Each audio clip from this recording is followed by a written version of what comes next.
आज इस्लामाबाद में हमने सोचा कि गाड़ी को जो है वो सफाई करवा लेनी चाहिए गाड़ी की, इसलिए हम टोटल वाश पे खड़े हुए हैं। और यहाँ हमने प्लेटिनियम पैकेज जो है वो गाड़ी धुलवाने के लिए लिया है, जिसमें सबसे पहले इसको हाई प्रेशर के ज़रिए इसकी सफाई की जाती है, फिर उसके बाद प्री वाश और फोम के ज़रिए की जाती है, फिर उसके बाद शैम्पू के ज़रिए इसकी वाश की जाती है मशीन के ज़रिए, फिर उसके बाद जो है वो व्हील वाशिंग की जाती है, टायर मशीन के ज़रिए ही धोए जाते हैं। फिर उसके बाद उसी मशीन के ज़रिए से इसको खुश्क किया जाता है।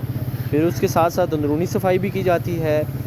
फिर चेसेस के नीचे जो है वो मशीन के ज़रिए से इसकी सफाई होती है और लास्ट में इसकी वैक्स और वाश जो है वो किया जाता है। ये बड़ा ज़बरदस्त सिलसिला था।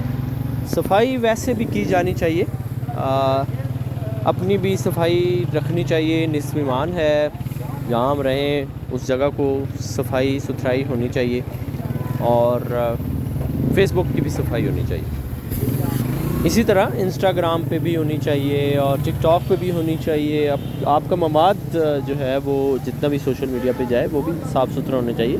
उसकी भी गाय बगाए उसकी भी वाश किया जाना चाहिए उसको, ताकि कोई गलत चीज़ जो है वो आपके किसी भी कंटेंट में ना जाए।